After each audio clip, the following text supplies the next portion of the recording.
এই জন্য মা বোনেরা, আল্লাহর নবী মেরাজ থেকে আসলেন, এসে বললেন, ওগো নারীরা, তোমরা বেশি বেশি সাদাকা করো, দান করো, কারণ আমি দেখেছি অধিকাংশ নারীরাই জাহান্নামী।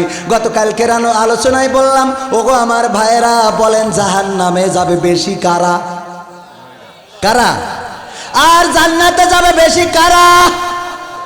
হ্যাঁ বলছে পুরুষ। আমি জানতাম এই উত্তর এই আসবে, কারণ মহিলা যদি জাহান্নামে বেশি যায় তাহলে পুরুষ। আমার গোলাম মুর্তজা ভাই, নুরি ভাই ধরেছে কবির বিন সামাদ ওর বাপ মারা গেছে, এইটা সত্য না মিথ্যা? তাই একজন বলছে মিথ্যা, তা বলছে তোর হয়নি। তা আর একজন দাঁড়ায় বলছে স্যার আমার হইবেন। তাহলে তা মিথ্যা যদি না হয় তাহলে তো সত্যই হবে। এখন তো পারবাই, কথা কি বোঝা গেছে? তো এখন মহিলারা জাহান্নামে বেশি যাবে, এই জন্য পুরুষরা মনে করছে আমরা জান্নাতে বেশি। ওরে না, দরিদ্ররা বেশি যাবে জান্নাতে। সুবহানাল্লাহ বলেন।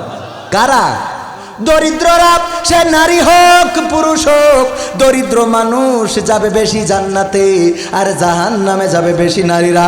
আল্লাহর নবী সাল্লাল্লাহু আলাইহি ওয়াসাল্লামকে জিজ্ঞাসা করা হলো, কেন নারীরা বেশি জাহান্নামে যাবে গো ওগো নবী?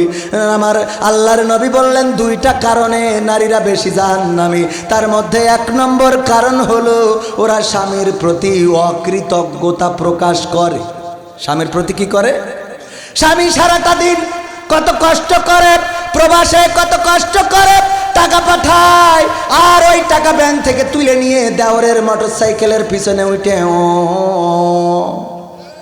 আছে না নাই?